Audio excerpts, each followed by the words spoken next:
부녀관계 아님. 이게 무슨 소리야? 20년이야. 내가 20년을 키웠다고. 2024년 10월 서울의 한 유전자 검사센터. 이준호는 떨리는 손으로 검사 결과지를 쥐고 있었습니다. A사 용지 한 장에 적힌 문장이 그의 인생 전체를 무너뜨리고 있었습니다. 확률 0%. 생물학적 부녀관계가 아닙니다. 그 짧은 문장이 준호의 머릿속을 하얗게 만들었습니다. 준호는 48세였습니다. 20년 전 사랑하는 아내 윤미라와 결혼했고 1년 후 딸 이지안이 태어났습니다. 지안은 준호의 전부였습니다. 밤새 기저귀를 갈아주고 유치원 송영을 하고 학교 운동회에 빠짐없이 참석했으며 대학 등록금을 마련하기 위해 밤낮으로 일했습니다. 그런데 지금 이 결과지는 말하고 있었습니다. 지안이 준호의 친딸이 아니라고. 20년간 쏟아부은 사랑과 헌신이 생물학적으로는 아무 의미가 없다고 말입니다. 준호가 DNA 검사를 하게 된 이유는 단순했습니다. 지안이 희귀 혈액형 때문에 수혈이 필요한 상황이 되었고 가족 중 적합한 공여자를 찾는 과정에서였습니다. 의사가 이상하다는 표정을 지었습니다. 아버지와 딸의 혈액형 조합이 유전학적으로 불가능하다는 것이었습니다. 처음에 준호는 병원 실수라고 생각했습니다. 검사를 다시 해달라고 요청했습니다. 하지만 결과는 같았습니다. 그래서 비밀리에 유전자 검사를 의뢰했고 오늘 그 결과를 받아든 것입니다. 준호는 검사센터를 빠져나와 차에 올랐습니다. 시동을 걸었지만 어디로 가야 할지 몰랐습니다. 집으로 돌아가서 아내를 마주할 용기가 없었습니다. 딸을 볼 용기도 없었습니다. 아니, 이제 딸이라고 부를 수 있는 걸까요? 준호는 핸들을 잡은 채 울었습니다. 20년이었습니다. 지안의 첫 미소, 첫 걸음, 첫 마디를 모두 지켜봤습니다. 초등학교 입학식에서 함께 사진을 찍었고 중학교 졸업식에서 꽃다발을 안겨줬으며 고등학교 수능날 아침 미역국을 끓여줬습니다. 모든 순간이 진짜였습니다.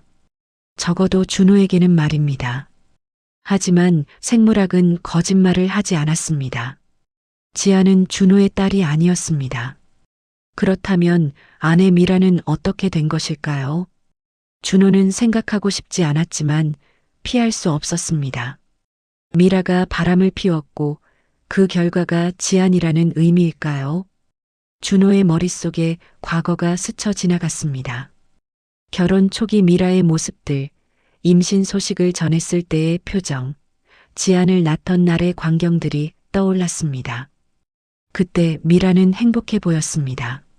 아니면 연기를 한 걸까요? 20년 동안 거짓말을 한 걸까요? 준호는 며칠 동안 집에 들어가지 못했습니다. 회사 근처 모텔에서 지냈습니다. 미라에게는 출장이라고 둘러댔습니다. 하지만 계속 피할 수는 없었습니다. 준호는 결심했습니다. 진실을 알아야 했습니다. 일주일 후 준호는 집으로 돌아왔습니다. 저녁 식사 시간이었습니다. 지아는 대학교 2학년이 되어 학교 기숙사에서 생활하고 있었고 주말에만 집에 왔습니다. 다행히 오늘은 지안이 없는 날이었습니다. 미라는 준호를 반갑게 맞이했습니다. 출장이 힘들었냐고 많이 피곤해 보인다고 말했습니다. 준호는 식탁에 앉았습니다. 미라가 정성스럽게 차린 저녁 식사가 눈앞에 있었지만 목으로 넘어가지 않았습니다. 준호는 조용히 물었습니다. 말할 게 없냐고, 숨기고 있는 게 없냐고 말입니다. 미라는 의아한 표정을 지었습니다. 무슨 말이냐고, 갑자기 왜 그러냐고 물었습니다. 준호는 가방에서 DNA 검사 결과지를 꺼내 식탁 위에 놓았습니다. 미라의 얼굴이 창백해졌습니다. 손에 쥐고 있던 수저가 바닥에 떨어졌습니다. 그녀는 결과지를 집어들고 읽었습니다. 그리고 얼굴을 가렸습니다. 준호는 기다렸습니다. 미라의 설명을 듣고 싶었습니다. 어떤 이유가 있었는지 말입니다. 한참 후 미라가 고개를 들었습니다. 그녀의 눈에는 눈물이 가득했습니다. 미라는 떨리는 목소리로 말하기 시작했습니다. 모든 것이 자신의 잘못이라고, 준호에게 미안하다고 말입니다. 미라의 고백은 충격적이었습니다. 그녀는 준호와 결혼하기 전 다른 남자와 사귀었습니다. 그 남자의 이름은 한재석이었습니다. 재석은 미라의 대학 선배였고 둘은 3년간 연애했습니다. 하지만 재석의 부모가 결혼을 반대했습니다. 집안이 맞지 않는다는 이유였습니다. 재석은 부모의 뜻을 거스르지 못했고 미라와 헤어졌습니다. 미라는 상심했습니다. 그리고 친구의 소개로 준호를 만났습니다. 준호는 좋은 사람이었습니다. 성실했고 다정했으며 미라를 소중히 대했습니다. 미라는 준호와 결혼했습니다. 하지만 결혼 직전 미라는 재석을 다시 만났습니다. 재석이 연락을 해왔고 만나자고 했습니다. 미라는 거절했어야 했습니다. 하지만 재석을 보는 순간 마음이 흔들렸습니다. 그날 밤 미라는 실수를 했습니다. 재석과 하룻밤을 보낸 것입니다. 미라는 죄책감에 시달렸습니다. 준호에게 미안했습니다. 하지만 이미 결혼식 날짜가 잡혀 있었고 하객들이 초대되었으며 돌이킬 수 없었습니다. 미라는 결혼했습니다. 그리고 그 일을 잊으려 했습니다. 하지만 한 달 후 미라는 임신 사실을 알게 됐습니다. 처음에는 준호의 아이라고 생각했습니다. 결혼 후에도 부부관계가 있었으니까요. 하지만 출산 예정일을 계산해 보니 의심이 들었습니다. 재석과 보낸 그날 밤에 임신했을 가능성이 높았습니다. 미라는 공포에 떨었습니다. 하지만 확인할 방법이 없었습니다. DNA 검사를 할 수도 없었습니다. 준호에게 들킬 것이기 때문입니다. 그래서 미라는 모른 척 했습니다. 아이를 낳고 준호의 딸로 키웠습니다. 20년 동안 그 비밀을 묻어두었습니다.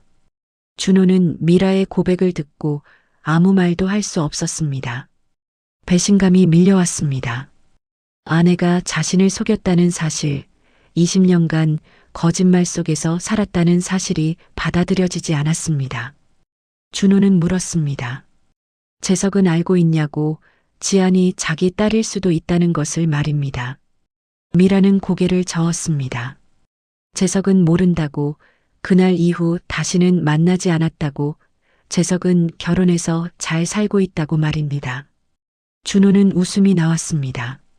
비참한 웃음이었습니다. 그러니까 준호만 바보였다는 뜻이었습니다. 모두가 자기 인생을 살아가는 동안 준호만 다른 사람의 딸을 키우며 속은 것이었습니다.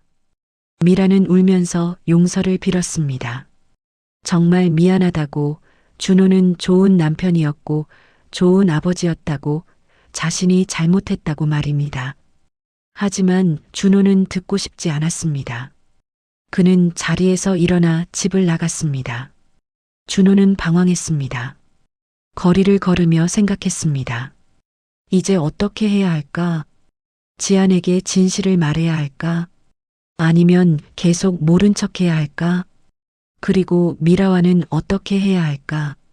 며칠 후 준호는 재석을 찾아갔습니다. 재석은 대기업 임원이 되어 있었습니다. 준호는 재석의 회사로 찾아가 면담을 요청했습니다. 재석은 준호를 기억하지 못했습니다. 미라의 남편이라는 말에 그제야 기억하는 듯 했습니다.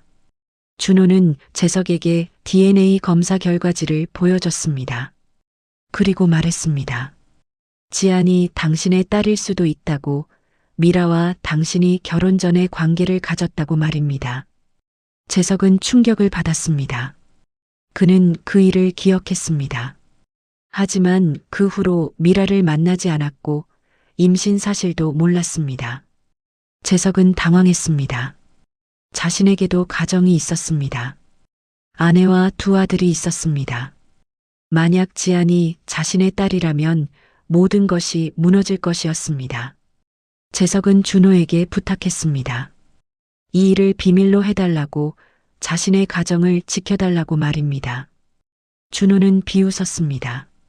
자기 가정은 이미 무너졌는데 재석의 가정은 지켜달라는 말이 우스웠습니다. 하지만 준호도 원하지 않았습니다. 더 많은 사람들이 상처받는 것을 말입니다. 준호는 재석에게 말했습니다. 확인을 하겠다고, DNA 검사를 하겠다고 말입니다. 재석은 거부했습니다. 검사를 할 수 없다고, 자신의 인생이 걸린 문제라고 말입니다. 하지만 준호는 단호했습니다. 지안이 누구의 딸인지 알 권리가 있다고, 진실을 알아야 한다고 말입니다. 결국 재석은 동의했습니다. 하지만 조건이 있었습니다. 만약 지안이 자신의 딸이라 해도 공개적으로 인정할 수 없다고, 그저 경제적인 지원만 하겠다고 말입니다. 준호는 화가 났습니다. 재석은 책임을 회피하려는 것이었습니다. DNA 검사 결과가 나오기까지 2주가 걸렸습니다. 그 2주 동안 준호는 지옥 같은 시간을 보냈습니다. 지아는 왜 아빠가 이상하냐고 물었습니다. 준호는 대답할 수 없었습니다. 딸을 볼 때마다 마음이 찢어졌습니다. 미라는 준호에게 계속 용서를 빌었습니다. 하지만 준호는 대답하지 않았습니다. 부부는 한 집에 살면서도 대화를 하지 않았습니다. 냉전 상태가 이어졌습니다. 드디어 결과가 나왔습니다. 준호와 재석은 함께 검사센터를 방문했습니다. 상담사가 결과를 설명했습니다. 한재석과 이지안의 부녀 확률은 0%였습니다. 생물학적 부녀 관계가 아니었습니다. 준호는 멍했습니다. 재석도 마찬가지였습니다. 그렇다면 지아는 대체 누구의 딸일까요? 준호의 딸도 아니고 재석의 딸도 아니라면 말입니다. 미라가 다른 남자와도 관계를 가진 걸까요? 준호는 집으로 돌아와 미라를 추궁했습니다. 재석 말고 다른 남자가 있었냐고, 솔직하게 말하라고 소리쳤습니다. 미라는 고개를 저었습니다. 재석밖에 없었다고, 다른 남자는 없었다고 울면서 말했습니다. 그렇다면 설명이 되지 않았습니다. 지아는 누구의 딸일까요? 준호는 혼란스러웠습니다. 그때 준호의 어머니가 찾아왔습니다. 며느리와 아들이 싸운다는 소식을 듣고 온 것이었습니다. 준호의 어머니 박영숙은 70대 후반의 노인이었습니다. 그녀는 준호와 미라를 앉혀놓고 무슨 일이냐고 물었습니다. 준호는 망설이다가 DNA 검사 결과를 보여줬습니다. 영숙은 결과를 읽고 한참을 말이 없었습니다. 그리고 영숙이 입을 열었습니다. 그녀는 떨리는 목소리로 말했습니다. 지안이 준호의 친딸이 아니라는 것을 알고 있었다고, 사실 지안은 준호의 딸이 아니라 다른 아이라고 말입니다. 준호는 이해할 수 없었습니다. 어머니가 무슨 말을 하는 건지 알 수 없었습니다. 영숙은 눈물을 흘리며 고백했습니다. 20년 전의 진실을 말입니다. 영숙의 이야기는 충격적이었습니다. 20년 전 미라가 출산하던 날 같은 병원에서 다른 여자도 출산을 했습니다. 그 여자의 이름은 정수연이었습니다. 수연도 딸을 낳았습니다. 그런데 그날 밤 병원에서 사고가 일어났습니다. 신생아실에서 아기들이 바뀐 것입니다. 간호사의 실수였습니다. 미라가 낳은 아기와 수연이 낳은 아기의 팔찌가 바뀌었습니다. 그래서 미라는 수연의 아기를 데려갔고 수연은 미라의 아기를 데려간 것입니다. 영숙은 그 사실을 며칠 후에 알게 됐습니다. 병원에서 연락이 왔습니다. 실수가 있었다고, 아기들을 다시 바꿔야 한다고 말입니다. 영숙은 당황했습니다. 이미 며칠간 지안을 키웠습니다. 애착이 생겼습니다. 영숙은 수연을 만났습니다. 수연은 미혼모였습니다. 아기 아버지는 책임을 지지 않고 떠났고 수연은 혼자서 아기를 키워야 했습니다. 그녀는 경제적으로 어려웠고 아기를 키울 형편이 안 됐습니다. 영숙은 제안을 했습니다. 아기를 바꾸지 말자고 지금 상태로 키우자고 말입니다. 수연의 아기는 준호와 미라의 딸로 키우고 미라의 아기는 수연이 키우는 것입니다. 영숙은 수연에게 돈을 제시했습니다. 양육비와 생활비를 지원하겠다고 말입니다. 수연은 망설였습니다. 하지만 선택의 여지가 없었습니다. 그녀는 아기를 키울 형편이 안 됐고 영숙의 제안은 아기에게 더 나은 삶을 줄 수 있었습니다. 결국 수연은 동의했습니다. 병원에도 입막음을 했습니다. 그래서 지아는 준호와 미라의 딸로 자랐습니다. 하지만 생물학적으로는 수연의 딸이었습니다. 준호는 20년간 남의 아이를 키운 것이었습니다. 그것도 어머니의 계획에 의해서 말입니다. 준호는 어머니를 바라봤습니다. 믿을 수 없다는 표정이었습니다. 영숙은 고개를 숙였습니다. 미안하다고 하지만 그게 최선이라고 생각했다고 지안에게 더 나은 삶을 주고 싶었다고 말입니다. 미라도 충격을 받았습니다. 자신이 낳은 아이가 다른 곳에서 자라고 있다는 사실, 20년간 다른 아이를 키웠다는 사실이 받아들여지지 않았습니다. 미라는 물었습니다. 그럼 내 친딸은 어디 있냐고, 수연은 어디 사느냐고 말입니다. 영숙은 대답했습니다. 수연은 10년 전 병으로 세상을 떠났다고, 그 아이는 고아원으로 보내졌다고 말입니다. 영숙은 양육비 지원을 계속했지만 수연이 죽은 후로는 연락이 끊겼다고 했습니다. 준호는 무너졌습니다. 모든 것이 거짓이었습니다. 지아는 자신의 딸이 아니었고 어머니는 20년간 거짓말을 했으며 진짜 딸은 어디선가 고아로 자라고 있었습니다. 준호의 인생이 통째로 부정당한 기분이었습니다. 준호는 며칠간 모든 것을 정리했습니다. 그리고 결심했습니다. 진짜 딸을 찾아야 한다고 말입니다. 미라도 동의했습니다. 부부는 사설 탐정을 고용했습니다. 수연의 딸을 찾아달라고 의뢰했습니다. 한 달의 조사 끝에 탐정이 연락을 해왔습니다. 수연의 딸을 찾았다고 말입니다. 그 아이의 이름은 정서진이었습니다. 20살이었고 대학생이었습니다. 고아원에서 자랐지만 장학금을 받아 대학에 진학했고 아르바이트를 하며 스스로 생활하고 있었습니다. 준호와 미라는 서진을 만나러 갔습니다. 서진이 아르바이트를 하는 카페였습니다. 문을 열고 들어가자 카운터에서 한 여성이 주문을 받고 있었습니다. 20살의 서진이었습니다. 준호는 숨이 멎는 것 같았습니다. 서진은 자신을 닮았습니다. 눈매와 코, 인매가 준호와 똑같았습니다. 생물학적 딸이 분명했습니다. 미라도 눈물을 흘렸습니다. 자신이 낳은 딸이었습니다. 하지만 준호와 미라는 바로 다가갈 수 없었습니다. 어떻게 말해야 할지 몰랐습니다. 20년 만에 나타나 내가 우리 딸이라고 말할 수 있을까요? 서진은 자신을 버린 부모를 용서할 수 있을까요? 준호는 커피를 주문했습니다. 서진이 미소 지으며 주문을 받았습니다. 준호는 그 미소를 보며 마음이 아팠습니다. 이 아이가 자신의 딸이라는 사실이 믿어지지 않았습니다. 며칠 후 준호는 용기를 냈습니다. 서진에게 연락을 했습니다. 만나고 싶다고 중요한 이야기가 있다고 말입니다. 서진은 의아해했지만 만나주겠다고 했습니다.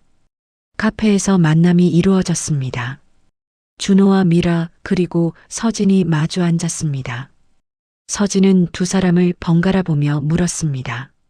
무슨 일이냐고, 자신과 무슨 관계냐고 말입니다. 준호는 천천히 설명했습니다. 20년 전 병원에서의 사고, 바뀐 아기들, 그리고 DNA 검사 결과를 말입니다. 서진은 믿을 수 없다는 표정이었습니다. 자신이 고아라고 생각했는데 실은 부모가 있었다는 것입니다. 서진은 물었습니다. 그럼 왜 이제 와서 나타났냐고, 20년 동안 어디 있었냐고 말입니다. 준호는 솔직하게 대답했습니다. 자신도 방금 알았다고 지안이라는 딸을 키우며 살았는데 그 아이가 친딸이 아니라는 것을 최근에 알게 됐다고 말입니다. 서진은 복잡한 표정을 지었습니다. 분노와 슬픔과 혼란이 뒤섞인 표정이었습니다. 그녀는 물었습니다. 그럼 이제 어떻게 하자는 거냐고, 자신을 데려가겠다는 거냐고 말입니다. 미라가 대답했습니다. 그렇게 하고 싶다고, 20년 동안 놓친 시간을 되찾고 싶다고, 진짜 딸과 함께 살고 싶다고 말입니다. 하지만 서진은 고개를 저었습니다. 서진은 말했습니다. 자신은 이미 20살이라고, 부모 없이 혼자 살아왔다고, 지금 와서 가족이 되자는 말이 받아들여지지 않는다고 말입니다. 그리고 덧붙였습니다. 지안이라는 사람은 어떻게 되냐고, 그 아이도 피해자 아니냐고, 20년을 부모라고 믿었던 사람들이 갑자기 남이라고 하면 얼마나 충격받겠냐고 말입니다. 준호는 대답할 수 없었습니다. 서진의 말이 맞았습니다. 지안도 피해자였습니다. 그 아이는 아무 잘못이 없었습니다. 다만 병원의 실수로 다른 가정에서 자랐을 뿐입니다. 그런데 이제 와서 생물학적 부모가 아니라고 말한다면 지안은 어떻게 될까요? 미라가 울었습니다. 자신이 낳은 딸은 자신을 거부하고 키운 딸에게는 진실을 말할 수 없는 상황이 너무 비참했습니다. 서진은 자리에서 일어났습니다. 시간을 달라고 생각할 시간이 필요하다고 말입니다. 준호는 명함을 건넸습니다. 언제든 연락하라고, 기다리겠다고 말했습니다. 서진은 명함을 받아들고 카페를 나갔습니다. 준호와 미라는 텅 빈 카페에 남았습니다. 두 사람은 아무 말도 하지 못했습니다. 한편 지아는 이상함을 느끼고 있었습니다. 아버지가 자신을 대하는 태도가 변했습니다. 예전처럼 따뜻하지 않았습니다. 어딘가 서먹했고 어색했습니다. 지아는 뭔가 잘못한 게 있나 고민했습니다. 어느 날 지아는 아버지의 서재에서 서류를 발견했습니다. DNA 검사 결과지였습니다. 지아는 그것을 읽고 충격을 받았습니다. 자신이 아버지의 친딸이 아니라고 적혀 있었습니다. 지아는 믿을 수 없었습니다. 지아는 부모님을 불렀습니다. 그리고 서류를 내밀었습니다. 이게 무슨 뜻이냐고, 왜 DNA 검사를 했냐고, 자신이 친딸이 아니라는 게 무슨 말이냐고 물었습니다. 준호와 미라는 당황했습니다. 아직 말할 준비가 되지 않았기 때문입니다. 하지만 이제 숨길 수 없었습니다. 준호는 지안을 안치고 모든 것을 설명했습니다. 20년 전 병원에서의 사고, 바뀐 아기들, 그리고 진짜 부모가 따로 있다는 사실을 말입니다. 지안은 듣는 내내 눈물을 흘렸습니다. 지안이 물었습니다. 그럼 자신의 진짜 부모는 누구냐고, 왜 자신을 버렸냐고 말입니다. 준호는 대답했습니다. 진짜 어머니는 이미 10년 전에 돌아가셨다고, 그분은 미혼모였고, 경제적으로 어려웠다고, 하지만 당신을 버린 게 아니라고, 병원 사고로 인해 헤어진 것이라고 말입니다. 지아는 울면서 물었습니다. 그럼 이제 자신은 어떻게 되냐고, 아빠 엄마가 아니라면 자신은 누구냐고 말입니다. 준호는 지안을 꼭 안았습니다. 그리고 말했습니다. 핏줄이 아니어도 당신은 내 딸이라고, 20년을 함께 살았고 사랑했다고, 그게 변하지 않는다고 말입니다. 하지만 지아는 준호를 밀쳤습니다. 거짓말이라고, 자신이 친딸이 아니라는 걸 알고 나서 아빠가 달라졌다고, 예전처럼 자신을 보지 않는다고 소리쳤습니다. 준호는 부정할 수 없었습니다. 사실이었으니까요. 지아는 집을 나갔습니다. 기숙사로 돌아가겠다고, 혼자 있고 싶다고 말했습니다. 미라가 붙잡으려 했지만 지아는 뿌리쳤습니다. 자신을 낳지도 않았으면서 엄마라고 부르지 말라고, 거짓말쟁이들이라고 소리쳤습니다. 지안이 떠나고 집은 텅 비었습니다. 준호와 미라는 무너졌습니다. 두 딸 모두를 잃은 기분이었습니다. 생물학적 딸 서진은 자신들을 거부했고 키운 딸 지안도 떠났습니다. 준호는 어머니 영숙을 찾아갔습니다. 그리고 물었습니다. 왜 그런 선택을 했냐고, 왜 진실을 숨겼냐고 말입니다. 영숙은 대답했습니다. 지안에게 더 나은 삶을 주고 싶었다고, 가난한 미혼모의 딸로. 자라는 것보다 안정된 가정에서 자라는 게 낫다고 생각했다고 말입니다. 준호는 물었습니다. 그럼 서진은 어떻게 되냐고, 그 아이가 고아원에서 자라는 건 상관없었냐고 말입니다. 영숙은 고개를 숙였습니다. 양육비를 보냈다고, 최선을 다했다고, 하지만 수연이 죽은 후로는 어쩔 수 없었다고 말입니다. 준호는 어머니를 원망했습니다. 하지만 동시에 이해도 했습니다. 영숙은 손녀를 사랑해서 그런 선택을 한 것이었습니다. 잘못된 선택이었지만 악의는 없었습니다. 그저 손녀에게 좋은 것을 주고 싶었을 뿐입니다. 두 달이 흘렀습니다. 준호는 매일 서진에게 문자를 보냈습니다. 안부를 묻고 식사는 했는지 확인하고 필요한 게 있으면 말하라고 했습니다. 서진은 처음엔 답장을 하지 않았습니다. 하지만 점차 짧은 답장을 보내기 시작했습니다. 미라도 서진을 찾아갔습니다. 무작정 카페로 찾아가 조용히 앉아 있었습니다. 서진이 일하는 모습을 지켜봤습니다. 말을 걸지는 않았습니다. 그저 지켜볼 뿐이었습니다. 서진은 그런 미라를 보며 복잡한 감정을 느꼈습니다. 한편 지아는 기숙사에서 방황하고 있었습니다. 수업에 집중할 수 없었고 친구들을 만나기도 싫었습니다. 자신의 정체성이 무너진 기분이었습니다. 지아는 생각했습니다. 자신은 대체 누구인가, 어디에 속한 사람인가 하고 말입니다. 어느 날 지아는 우연히 서진을 만났습니다. 대학교 도서관에서였습니다. 서진도 같은 대학교에 다니고 있었습니다. 다만 학년과 학과가 달라서 몰랐을 뿐입니다. 두 사람은 서로를 알아봤습니다. 사진으로 본 적이 있었으니까요. 지안이 먼저 말을 걸었습니다. 서진이냐고, 자신은 지안이라고 소개했습니다. 서진은 고개를 끄덕였습니다. 두 사람은 도서관 밖으로 나와 벤치에 앉았습니다. 한참을 말없이 앉아 있다가 지안이 입을 열었습니다. 지안은 물었습니다. 어떤 기분이냐고, 갑자기 부모가 생긴 기분이 어떠냐고 말입니다. 서진은 대답했습니다. 이상하다고, 실감이 안 난다고, 20년 동안 혼자였는데 갑자기 가족이라고 하니 어색하다고 말입니다. 지안도 말했습니다. 자신도 마찬가지라고, 20년을 부모라고 믿었던 사람들이 생물학적으로는 남이라고 하니 혼란스럽다고, 자신이 누군지 모르겠다고 말입니다. 서진은 지안의 손을 잡았습니다. 두 사람은 서로를 이해했습니다. 같은 상황의 피해자였으니까요. 서진이 말했습니다. 사실 부모님을 원망하지 않는다고, 그분들도 피해자라고, 병원 사고가 모든 것의 시작이었다고 말입니다. 지안도 고개를 끄덕였습니다. 맞다고, 아무도 잘못한 사람은 없다고, 다만 불운했을 뿐이라고 말입니다. 두 사람은 그날 이후 자주 만났습니다. 서로의 이야기를 나눴습니다. 지아는 준호와 미라가 얼마나 좋은 부모였는지 이야기했고, 서진은 고아원에서의 힘들었던 시간들을 이야기했습니다. 두 사람은 점점 가까워졌습니다.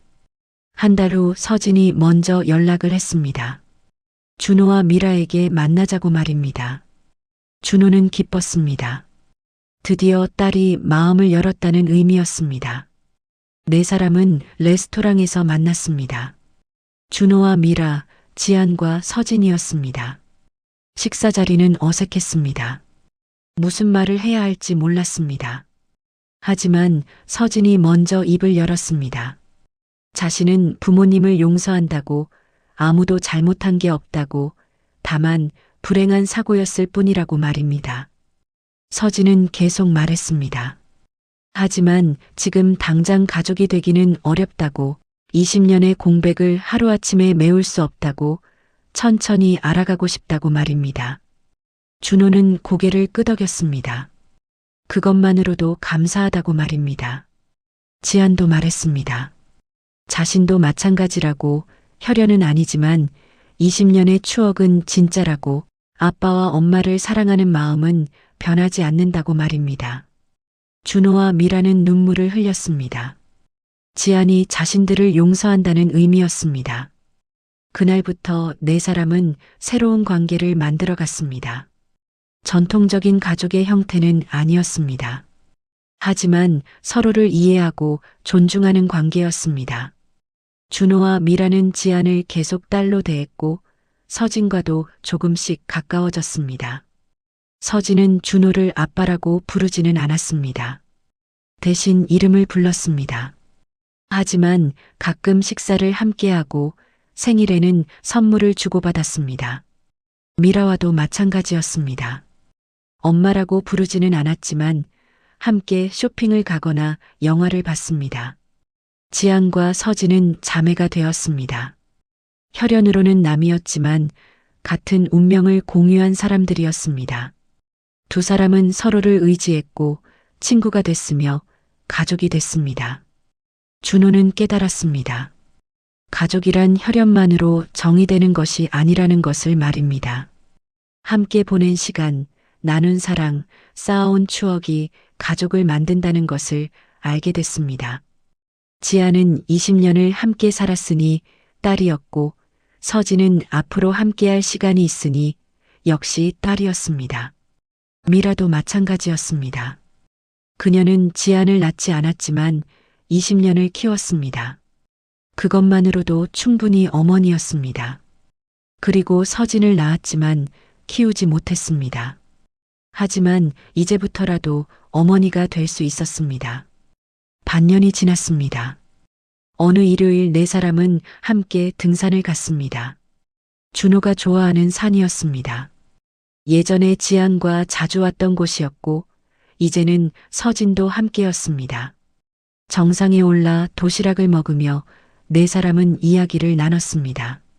지안은 학교 이야기를 했고 서진은 아르바이트 이야기를 했으며 준호는 회사 이야기를, 미라는 일상 이야기를 했습니다. 평범한 가족의 대화였습니다. 하산길에 준호는 두 딸과 나란히 걸었습니다. 왼쪽에 지안, 오른쪽에 서진이 있었습니다. 준호는 생각했습니다. 이것이 행복이라고 말입니다.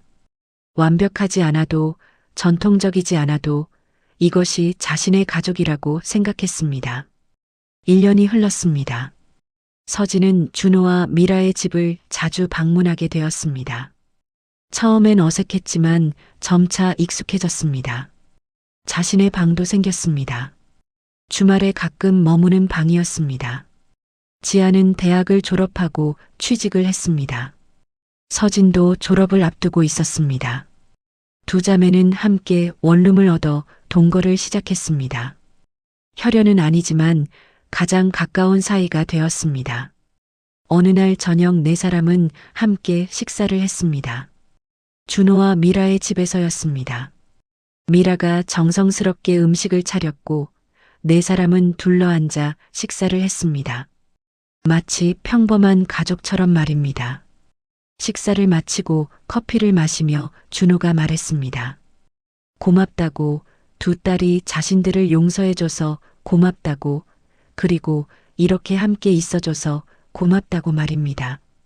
미라도 눈물을 흘리며 고개를 끄덕였습니다. 지안이 대답했습니다. 아빠 엄마가 고마운 거라고, 20년을 키워줘서 고맙다고, 사랑해줘서 고맙다고 말입니다. 서진도 말했습니다. 자신을 받아들여줘서 고맙다고, 비록 20년을 함께하지 못했지만 앞으로는 함께할 수 있어서 기쁘다고 말입니다.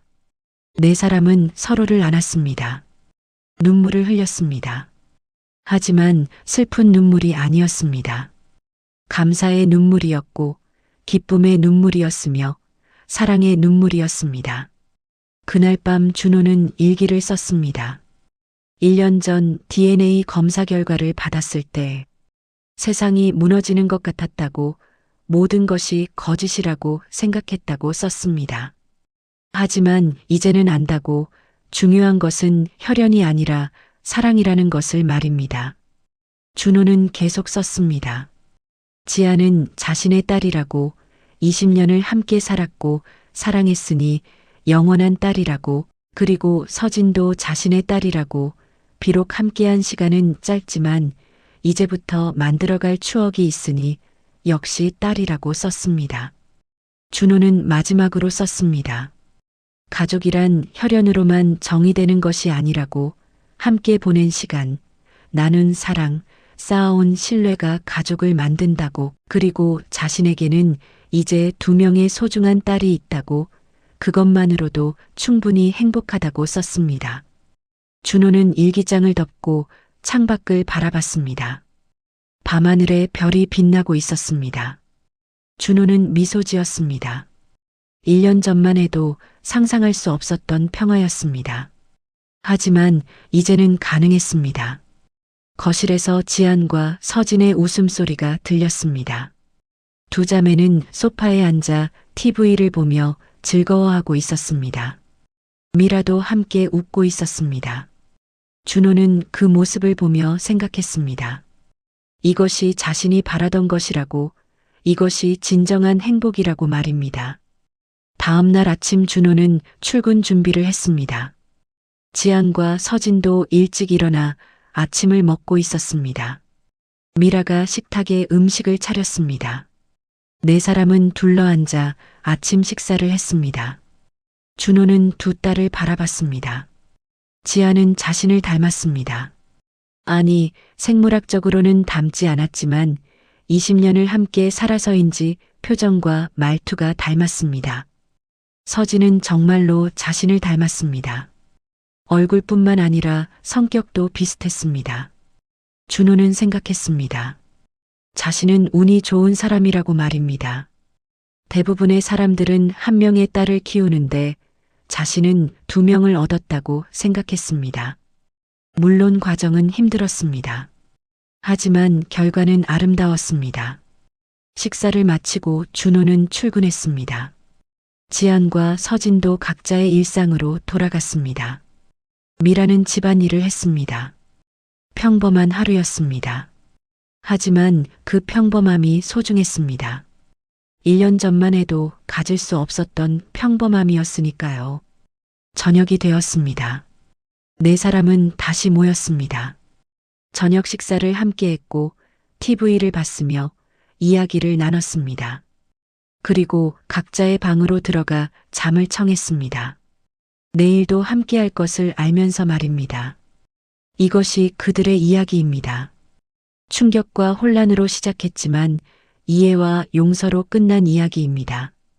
혈연이 전부가 아니라는 것을 증명한 이야기입니다. 그리고 무엇보다 사랑이 가족을 만든다는 것을 보여준 이야기입니다. 준호는 지안을 친딸이 아니라는 이유로 버리지 않았습니다. 20년의 추억이 더 중요했습니다. 그리고 서진을 친딸이라는 이유로 강요하지 않았습니다. 그녀의 마음이 열릴 때까지 기다렸습니다. 지아는 부모를 원망하지 않았습니다. 그들도 피해자라는 것을 이해했습니다. 서진은 부모를 거부하지 않았습니다. 비록 20년을 함께하지 못했지만 앞으로를 함께할 수 있었습니다. 그렇게 4사람은 새로운 가족이 되었습니다. 완벽하지 않지만 진실한 가족이었습니다. 상처받았지만 치유된 가족이었습니다. 그리고 무엇보다 서로를 사랑하는 가족이었습니다. 세월이 흘렀습니다. 지안과 서진은 결혼을 했습니다. 각자의 가정을 꾸렸습니다. 그리고 아이를 낳았습니다. 준호와 미라는 할아버지 할머니가 되었습니다. 4명의 손주를 얻었습니다. 손주들은 할아버지 할머니를 사랑했습니다. 지안의 아이들도 서진의 아이들도 준호와 미라를 똑같이 할아버지 할머니라고 불렀습니다. 아이들은 몰랐습니다. 복잡한 혈연 관계를 말입니다. 그리고 알 필요도 없었습니다. 중요한 것은 사랑이었으니까요. 명절이 되면 네 가족이 모두 모였습니다. 준호와 미라의 집에서였습니다. 지안 가족, 서진 가족, 그리고 준호와 미라. 모두 합쳐 10명이 넘는 대가족이었습니다. 준호는 그 모습을 보며 행복했습니다. 20년 전 DNA 검사 결과를 받았을 때 세상이 끝난 것 같았습니다. 하지만 지금은 달랐습니다. 오히려 더 큰 가족을 얻었습니다. 혈연으로는 복잡했지만 사랑으로는 단순했습니다. 준호는 노년의 미라에게 말했습니다. 후회하지 않는다고 그날 DNA 검사를 한 것을 말입니다. 비록 충격적이었지만 덕분에 서진을 만날 수 있었다고, 그리고 가족의 진정한 의미를 깨달았다고 말입니다. 미라도 동의했습니다. 자신도 마찬가지라고, 두 딸을 모두 사랑한다고, 지안에게도 서진에게도 감사하다고 말입니다. 그렇게 준호의 가족은 행복하게 살았습니다. 혈연의 비밀을 넘어서서 말입니다. 그들은 증명했습니다. 가족은 혈액형이 아니라 심장으로 만들어진다는 것을 말입니다. DNA가 아니라 사랑으로 이어진다는 것을 말입니다. 여러분, 이 감동적인 이야기가 마음에 와닿으셨나요? 구독과 좋아요 버튼을 눌러주시면 더 많은 감동 스토리를 만날 수 있습니다. 알림 설정까지 해두시면 새로운 영상을 가장 먼저 보실 수 있습니다. 댓글로 여러분의 생각을 나눠주시면 더욱 의미 있는 콘텐츠를 만드는데 큰 힘이 됩니다. 가족의 진정한 의미에 대해 함께 이야기 나눠요. 다음에도 더 감동적인 스토리로 찾아뵙겠습니다. 시청해주셔서 진심으로 감사드립니다.